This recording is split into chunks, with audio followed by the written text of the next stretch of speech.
Hi, I'm Gareth Hollis, and this is part two of everything you never needed to know about me. And I'm not going to go into the full introduction again because it actually took a lot longer than expected on the last video. However, for those who didn't see the last video, just to let you know, a bit of a trigger warning. Not everything I'm going to say is going to be good stuff. I will be potentially talking about depression, assault, and suicide, certainly on one of the videos. And that everything I have is currently got a list of different subjects with little cue cards of things to remember, and I'm going with a random number generator to tell me which one to do, so I'm not doing it in some set boring order. Everything is going to be all over the place, hitting you just like life does, from every angle. Expect me to go off on tangents and probably expect bad language. Sorry, I can't help it. It's not deliberate. It's almost like slang. Anyway, so first number is 27.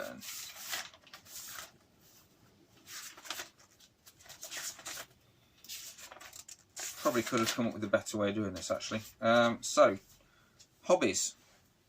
So what I've got written down here. TV. I don't actually watch a lot of TV. Unfortunately, I don't have a lot of time, and when I do have time, I probably tend to spend it doing other things. So what I do, I've got Sky. Obviously, other satellite providers are available. But what I do is I set it to record certain programs, mostly car shows, and at least then, whenever I do have time, there's something to watch. I'm not reliant on there being something aired live at that point that I'm actually interested in. So one thing I do like doing, I don't get a chance to do it anywhere near as much as I'd like, is reading. When I was younger, I used to pretty much always have a book in my hand. One of the reasons I got picked on as a youngster, perceived as being geeky or nerdy or a swot or just clever, which wasn't really any of those things, unfortunately. Kind of wish I was clever, that would have been handy. So I do still read, but just I wish I had more time. There's never enough time. It's life, unfortunately. Next one I've got is playing with cars, which sounds odd, but I mean, as in I've got an old Vauxhall, and I've got a VW camper, and I just like playing with them, modifying them, fixing them. Well, not so much fixing them, more doing things that don't need doing. Things that are just for me, like changing the headlights or putting on spotlights, or I've just bought some undercar neons. You remember, like in Fast and Furious films, with the black, I think the Hondas had green neons underneath. I've just bought some red ones of those to put on the van. Serves absolutely no purpose, doesn't need doing, but I'm going to enjoy doing it anyway. And that obviously goes hand in hand with attending classic car shows or modified car shows. Again, nowhere near as often as I'd like, but it does happen from time to time. I try and get to at least one or two a year while I'm in the UK. While I was abroad, I got to some of the ones that I knew I wouldn't be able to get to, that people travel to Europe to get to. I thought, well, it'd be almost sacrilege to not do it when it's on my doorstep. Restoring toy cars. Something I've always enjoyed doing is taking battered old dinky toys and things and giving them a fresh coat of paint. Tend not to go for the original colours, because it's more interesting to have something that no one else has, and certainly if you're planning on doing it with the intention of selling, I'd advise against doing original colours. So little pro tip here, if you are going to do this, make it unique, make it something no one else has got, because if you restore it, it's never going to be worth as much as the original is going to be worth. It's probably going to be worth far, far less, maybe even less than it was before you painted it. So, but if you do it in a different colour scheme, something completely different no one else has got, especially if you've got the original box for it, or you can get a box for it, you might find it actually sells for more than an original one would, just because it's your work that's gone into it and they've got something on their shelf that no one else has got. So there you go, a bit of free advice there. Another thing I like doing, obviously writing lyrics. I wouldn't say it's so much as a hobby. It's I actually tend never to do it when I'm at home and have free time. It's more something I do when I'm at work. I'll be just daydreaming or getting on with something, and something will just hit me, like a spark will come, and I'll just have to write down a few notes, and then between doing other jobs, I'll then just play around with it, put a few words here and there. There's something I do a lot when I'm on guard duty, because I have then downtime between each shift. But when I'm at home, and I just never seem to have the time. There's always something else to concentrate on when you've married and you've got kids and you've got pets and housework and like mowing the lawn, washing cars, and all the other stuff that comes with being domesticated and under the thumb, which unfortunately I am. So I tend not to write lyrics at home. So I don't know if that counts as a hobby or not. More of a distraction, I suppose. Last thing I've got here is computer games, which is not something I really do, actually. Seems an odd thing to write, actually, in retrospect, but I suppose more to point out that that's not one of the hobbies. That's not to say I never did it. When I was younger, me and like one of my best friends, we used to spend hours, like all night sometimes, just playing Worms on the PlayStation. Don't know how many of you remember Worms. We're going back probably 20 years now, maybe more. But I used to love that. And then I remember one particular night, not that long later actually, on an Xbox at a friend's house. We were playing a game called F-Zero X, which is like a racing game on a strange track. If you've played Mario Kart, it's a bit like Rainbow Road on Mario Kart, where you try not to fall off the edge of the track, even though you're in the air anyway. It theoretically shouldn't matter. That particular occasion was the first and only time I've ever taken illegal substances, drugs. I suppose I was quite lucky in a way, because it could have gone really badly, because I had no idea what I was doing. I'd never done drugs before, and took so many amphetamines that I ended up being up for, I think it was about 2 or 3 days before I even thought about going to sleep, just really awake, although I have to say I didn't notice any other effects of it. Also combined with alcohol, probably not a good idea. I don't know, I'm no toxicologist. Don't do drugs. Mario Kart, I've already touched on Mario Kart. That's something that we got a Wii. It was actually given to us by a friend when he was leaving Germany, and he decided to bestow upon us his Nintendo Wii, which at the time was still a fairly modern console. I know now obviously you can pick them up for next to nothing, the same with games, but at the time it's probably the equivalent of a PS4 now. And the amount of hours are spent on Mario Kart, because if you do all the races, it's about 2 hours at a time. And my wife went through a phase, quite a long phase of wanting to play it every night, and so that'd be 2 hours every night just spent playing games. So I got quite good at that one, but the novelty wears off quite quickly, I found, with computer games. So I know I'm in the minority, but I don't get the appeal. There's always something else I'd rather be doing. Always some other job that doesn't need doing that I'd rather do, like working on the cars, for no reason whatsoever, just because that's what I like doing. I think I've exhausted that. Next one. Oh, not got that number. 3.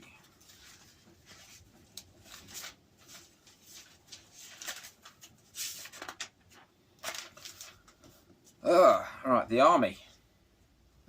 So I wouldn't say I knew from an early age that I wanted to join the military, but I was in the cadets when I was younger. This was almost like punishment at the time. It was deemed that I needed discipline, and that was seen as a good way to get me to do it. My dad had recently got married to his third wife, and my stepmom at the time, her son had done cadets and found it'd been good for him, so she thought maybe it'd help straighten me out. And I have to say, I absolutely loved it, and it gave me some extra confidence. It had a different kind of banter that you didn't get at school, that you could actually have a laugh at the same time as being insulted. that's something I find in the military as well. It's that camaraderie. It's that, you know, calling someone something absolutely ridiculous because it's what bands you together, and as long as you can take as well as you give, then you end up forming some really good, strong friendships over it. Anyway, so that was when I was 15. Unfortunately, part of that is what held me then back in my military career, in that I was on it was an annual camp, and I was on an assault course, and I went over a 6-foot wall, and when I landed on the other side, I just felt something go in my knee, and for years and years people just told me it was like fluid on the knee or something like that, and it turned out I'd torn my cartilage. And what that meant was that for most people, your knee will click out, or your joints will click. And what was happening was, because I had this floating bit of cartilage that was only attached at one part, that was getting in the way of the joint and then stopping it clicking back in. And even at the time, I'd still be playing football every lunchtime. And every lunchtime, I knew that at some point I'd go into a tackle, and that'd be it. That'd be me out. And it'd take about an hour for my knee to work back in before I could walk properly on it again. But I was young and stupid, so I carried on doing it anyway. So when I was 18, I then, the time I would have been joining the army, pretty much. In fact, it was when I was 17, thinking about it. I'd not long past my driving test. And so I went for a knee operation, and I ended up actually having 2 because they didn't get it all out the first time. And as a result of the knee operation, I then had to wait 2 years before I could join up. So that got, I was about 20 in the end when I did join up. Unfortunately, 2 weeks before that, I jumped over the counter at work and ended up injuring my foot. So the doctor at the time couldn't see anything wrong with it, so he said, okay, just go to basic training anyway. It'll probably be fine. It'll probably healed by that point. Unfortunately, during basic training, it didn't heal, didn't get any better. Kept waiting for it to get better, and after 5 weeks, they decided it wasn't going to get better in a timely manner, and so I had to leave. And I was medically discharged. Although technically, I don't know if I was medically discharged, because I'd never passed the initial physical when I got there. The initial medical when I got there. So therefore, I hadn't actually technically enlisted, so I couldn't be discharged. I don't know. I'm not entirely sure if that's true or not. So I bummed around for a bit. I'd originally been told I could go back in a year. I got them down to 6 months because I didn't see it as being a long-term injury. However, in the end, it was about a year before I could start running on it again. Still don't actually know what was wrong with it. It was something to do with the ball of my foot anyway. By that time, after a year, I wasn't sure if that's really what I wanted to do anymore. I looked at joining the police, but because I've been in debt, with the police, I don't know if it's the same everywhere, but the police, they want you to be debt free for 2 years in the UK. So I thought, okay, it's something to work towards, and I started getting out of debt. And debt is a completely different topic, so I won't go too much into that. But then the more I thought about it, the more I realised actually I do still want to join the army. And so I got messed around a bit, unfortunately, in the end, and got in when I was about 20, just before I turned 25. I went into basic training again. So quite old for a new recruit, and I have to say probably a bit more difficult than it should have been when you're trying to keep up with 17, 18-year-olds. I've got written here that I was lied to at the careers office. That might not be entirely true. It's certainly how I perceived it at the time, but I was told that if I joined the Royal Signals, it'd be quicker for me to transfer from that into the REME, which is the people who work on vehicles. It'd be quicker to do that than to wait for a spot in the REME to open up. Unfortunately, it was 2007 when I started basic training. 2008 by the time I'd got through my phase 2, well, mid 2008, and that coincided nicely with the credit crunch, the recession. So at that point, the army was then looking to get rid of lots of people. So I don't know if I was actually lied to, and they told me that to get me to go into the signals, or if it was true at the time, and then unfortunately at the time I was trying to transfer, they were getting rid of people, not taking people in. So I ended up staying with them for about 6 years, I think, in the signals, just keep going to these career fairs, looking to transfer, and they never had anything. So in the end, I looked at what else can I do, and there was 2 options I could do that sounded interesting, that I could do with my limited qualifications, which I'm going to come to that on a different subject again, so I won't go too much into that. But that was either pharmaceutical technician or linguist, and I thought linguist sounded interesting because at that point I'd been living in Germany for a good 5 years. Pardon me.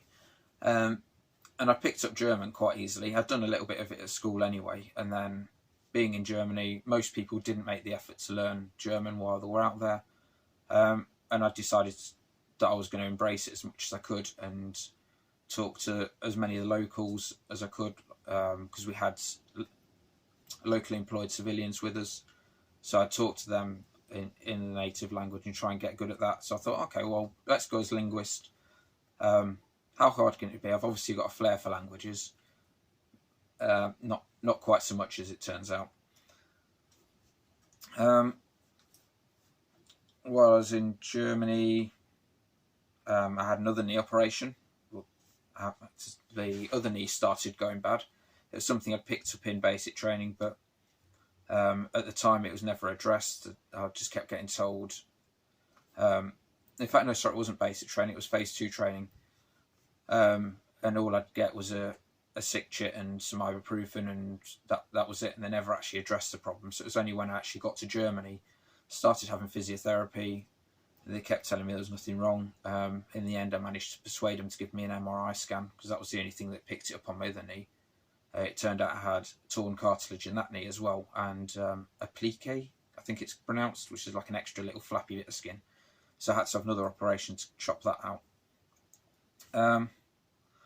So I mentioned languages. So I did obviously picked up German. That was nothing to do with the military, except that they put me in Germany. When I transferred from the signals, I then started learning Arabic, which maybe, when I say maybe I'm not great at languages, Arabic isn't one of the easiest ones, I suppose. And at the end of it, I'd passed the writing, the reading, and the speaking, but unfortunately the listening I wasn't so good with, because I don't talk that quickly anyway, even in English, and hearing people rabbiting on in the Arabic, just I couldn't translate it quickly enough. By the time I'd got one word, they'd moved on 10 words. I also had other problems at the time with insomnia, and every time there was a listening exercise, I ended up falling asleep pretty much as soon as I put the headphones on. So that didn't help either. So I'll just quickly weigh up the pros and cons of military life. It's not for everyone. So on the pro side, you've got a pension. It's not the same pension I signed up for, unfortunately, and they've changed it, and it's obviously nowhere near as good. They're not going to change it for the better. They changed it to save them money. But needless to say, it's still a pension that I'm not paying. Well, it's not a private pension. It's not something I'm deliberately paying into. It's something that comes as part of the job. So that's something that I wouldn't get in a lot of other careers. In a lot of other jobs, I'd have to actually privately pay into it. With this, in fact, I don't want to give false information. I don't even know how it all works now. I believe it's still similar to when I first enlisted, in which case, when I hit 55, I'll get an immediate pension. And when I get to my 22-year point, I'll also get some pension. And then I get a proper pension when I hit 60, I think. I might be making that up now. It's a good wage for what I do. Certainly when I've looked at leaving, there's even jobs I think, well, no one's going to want to do that. That's probably quite well paid. Like I looked at like working in a funeral directors, that sort of thing, and actually surprisingly low paid for something that I thought a lot of people would be squeamish at. So looking at that, actually I'd get paid quite well, and I'd struggle to get a similar wage doing something else. cheap housing, that's another thing. So it's the houses that we have are very cheap for what they are, which therefore means we've got a good opportunity to save up and buy a house ourselves. It doesn't always happen, unfortunately. It's certainly not happened with me, being the only wage earner for most of my career, and having children early as well has meant that I haven't had the money to put aside. And I'm making excuses. I definitely could have done more, but I haven't, unfortunately. So at this stage, not got a house. On the cons side, obviously you're at the beck and call of the military. They can tell you at any time that they're going to send you somewhere. For example, 2009, just after my first daughter was born, she was 5 weeks old at the time, and I went out to Afghanistan. So things like that, obviously, you know this. You join the army knowing that that's what they're going to do. They're going to send you out. You can't moan about it, and it's like I say, this is what you get paid so much money for. And some people love it. I mean, I have to say, when I was in Afghanistan, it was well, I didn't realise I liked it at the time, but when I got back and I was telling my wife about certain things, and she's like, "You want to go back, don't you?" I was like, "Yeah, I think I do." Never actually did go back. The next time they were going out there, it was just before my second daughter was born, and they said, "Okay, we'll leave you for this one," and then never got the chance to go out again after that. Not entirely sure I want to now. I suppose I've got used to being here. Beards, that's a big one. Not allowed a beard in the army. I don't know if that's going to change. Hopefully it will at some point. Recently maybe about 6 months ago, got brought in that the RAF are now allowed beards. The Navy's always been allowed beards. The army, they're still not keen on that. And that's a shame, because I get ingrown hairs, and so whenever I've got an opportunity to not shave, I always grow a beard, and I kind of feel I look better with a beard as well. I certainly look better than having like hair, like spots from ingrown hairs. Sorry, probably too much information there actually. Exercise, that's another con. Maybe not for everyone, but for me, certainly, going out in the field, getting cold and wet, and running around and getting shot at. I mean, granted, with not with real rounds. It just doesn't do it for me. Some people, they love it. That's what they join up for. But for me, yeah, I joined up in spite of that. So yeah, there's good and bad points. The same as most jobs, I suppose. Would I recommend it? Yeah, definitely. If my kids wanted to join the military, I'd definitely recommend it. I think the pros outweigh the cons. If it wasn't, I wouldn't still be doing it. For day to day, I have a good laugh with people, get some good banter going, and actually I enjoy it. I like the people I work with, because they're of a similar mind for the most part. Even the officers, for the most part, they're all really good with you. I'm only talking of the corps I'm in, which is the military intelligence corps, and the Royal Signals. I can't speak for any other corps. Maybe they're completely different, but for the most part, I've only got positive things to say on that. And wow, this has been nearly 24 minutes, so that's a good time to stop that one, I think. Thank you for watching. Please tune in for the next video, and please hit the subscribe button, because like I said on the last video, at some point I'm bound to do something funny or interesting. I mean, the odds are in my favour, surely. Thanks for watching.